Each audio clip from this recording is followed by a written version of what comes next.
আমাদের সন্তানরা এখন গেমসের পাগল, আমাদের সন্তানরা এখন সামাজিক যোগাযোগের মাধ্যমের পাগল, আমাদের সন্তানরা এখন ইউটিউবের পাগল, আমাদের সন্তানরা এখন স্ট্যাটাসের পাগল, আমাদের সন্তানরা এখন ভালো স্যালারির পাগল, সম্মান মর্যাদার পাগল। আল্লাহ তাআলা বলেন হালাকা আন্নি সুলতানিয়া, তোমার এই সমস্ত সম্মান মর্যাদা এগুলো শেষ করে দিলাম, এগুলো কোনো মূল্য নাই।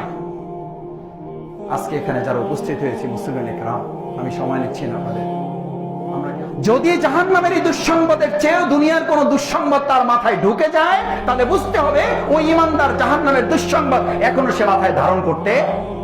জান্নাতের চেয়েও কোন দুনিয়ার প্রাপ্তি যদি তার কাছে মোহে পরিণত হয়, তাহলে বুঝতে হবে জান্নাতের আকাঙ্ক্ষা সে এখনো হৃদয়ে পোষণ করতে। আমি কি বুঝাতে পেরেছি? তাহলে আমাদের আজকে উদ্বেগ উৎকণ্ঠার কোন জায়গা থাকলো? আমাদের উদ্বেগ এখন শুধু কি নিয়ে থাকবে? জাহান্নামের আগুন।